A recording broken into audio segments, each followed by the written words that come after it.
Terdakwa kasus salah transfer uang Rp51 juta bernama Ardi Pratama dituntut 2 tahun penjara oleh Jaksa Penuntut Umum pada Rabu 24 Maret. Jaksa menjelaskan terdakwa menikmati uangnya dan hasil transfer itu digunakan terdakwa untuk membeli keperluan sehari-hari dan membayar hutang. Dilansir oleh Kompas.com, Ardi dituntut 2 tahun penjara oleh Jaksa Penuntut Umum dalam sidang yang digelar secara daring di PN Surabaya pada Rabu 24 Maret. Ardi dinilai bersalah melanggar pasal 85 Undang-Undang Nomor 3 Tahun 2011 tentang transfer dana. Zulfikar selaku Jaksa Penuntut Umum menyebut pertimbangan yang memberatkan terdakwa sudah menikmati uang hasil salah transfer itu, serta terdakwa terlihat terbelit-belit dalam persidangan. Terkait tuntutan jaksa tersebut, Ardi melalui tim kuasa hukumnya akan mengajukan pembelaan pada pekan depan. Sebelumnya diberitakan Ardi yang berprofesi sebagai maklar mobil ditahan sejak 26 November 2020 lalu. Ia mendekam di penjara setelah dilaporkan oleh mantan pegawai BCA, Nur Juzaimah, karena memakai uang salah transfer sebesar Rp51 juta. Ardi mengira uang itu adalah komisi penjualan 2 unit mobil dari usahanya. Namun, ternyata uang yang masuk ke rekeningnya adalah uang salah transfer. Nur mengakui salah memasukkan nomor rekening hingga masuk ke rekening Ardi Pratama. Ia telah berupaya untuk menemui Ardi dan memintanya untuk mengembalikan uang tersebut, namun Ardi disebut tak memiliki itikat baik untuk mengembalikan sehingga Nur melaporkan Ardi ke polisi.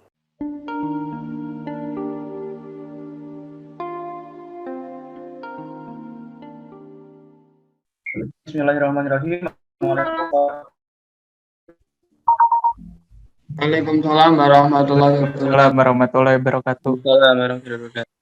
Kami dari kelompok 6, kelompok akan mendiskusikan suatu kasus yang berjudul salah transfer Rp51 juta, terdakwa dituntut 2 tahun penjara.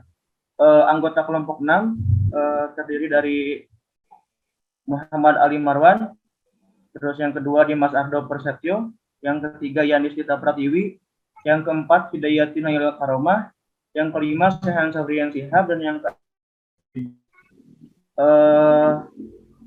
langsung saja ke kasus. Kasus ini mempermasalahkan tentang salah transfer Rp51 juta. Kronologi kasus ini adalah seorang mantan pegawai BCA melakukan kesalahan yaitu mentransfer uang sebesar Rp51 juta ke terdakwa. Lalu terdakwa menggunakan uang salah transfer itu untuk membeli keperluan sehari-hari dan membayar hutang. Mantan pegawai BCA tersebut melaporkan tindakan terdakwa karena sebelumnya ia telah berupaya untuk menemui terdakwa dan memintanya untuk mengembalikan uang. Namun terdakwa disebut tidak memiliki itikat baik untuk mengembalikan uang tersebut. Yang terlibat dalam kasus ini yang pertama Ardi sebagai terdakwa, Nur Juzaimah sebagai pelapor, dan Zulfikar sebagai jaksa penuntut umum. Lalu yang akan didiskusikan oleh kelompok 6 ini adalah bagaimana tanggapan dan solusi masing-masing anggota mengenai masalah ini. Langsung dari Ali Marwan. Tanggapan dan solusinya kayak gimana? Ya, Assalamualaikum warahmatullahi wabarakatuh. Waalaikumsalam warahmatullahi wabarakatuh. Tanggapan saya di kasus ini yaitu solusinya yaitu yang pertama yang salah tetap yang menerima itu tadi. Soalnya kenapa? Soalnya uang tadi belum jelas kepemilikannya soalnya diimplementasikan di teori ekonomi mikro Islam yaitu di jika yang pasti misalnya belum jelas kepemilikannya yaitu makanya barang itu masih samar-samar begitu kalau tanggapan saya. Monggo yang lain silahkan. Dimas gimana Dimas? Dimas. Assalamualaikum warahmatullahi wabarakatuh. Waalaikumsalam warahmatullahi wabarakatuh. Tanggapan dari saya soal kasus Waalaikumsalam tersebut warahmatullahi wabarakatuh. ialah solusi dari saya berdasarkan pandangan ekonomi mikro Islam ialah seharusnya Ardi mengakui kesalahannya karena telah memakai uang dari hasil yang Ardi pun harus berupaya mengembalikan uang tersebut setelah persetujuan dari dua belah pihak. Menurut saya seperti itu. Gak ada tanggapan yang lain? Mungkin dari Yanis, gimana pendapat kamu? Kalau menurut tanggapan saya, tetap yang salah adalah Ardi si penerima uang tersebut, karena dalam perspektif ekonomi mikro Islam disebutkan bahwa status kepemilikan merupakan hal yang penting dalam kehidupan manusia. Kepemilikan terkait dengan salah satu proses benar tidaknya dalam upaya pemenuhan kebutuhan hidup. Dalam bahwa terdakwa Ardi menggunakan uang yang bukan menjadi hak miliknya, melainkan hak milik orang lain. Dari kasus di atas, bahwasanya uang tersebut yang digunakan Ardi menjadi uang yang kan karena bukan menjadi hak miliknya. Itu menurut. Oke, menurut Hidayat Naila gimana?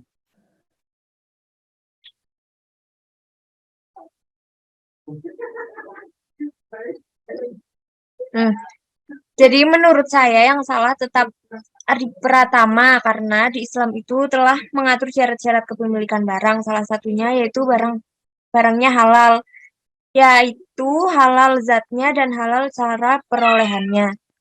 Jika asal kepemilikannya tidak diketahui, maka kehalalan barang tersebut tidak dapat dijamin, bahkan masuk kategori gahar. Solusinya dalam kasus tersebut adalah sebelum kita mengkonsumsi uang atau barang tersebut, wajib bagi kita untuk mengetahui dari mana uang atau barang tersebut didapat agar terjamin kehalalannya.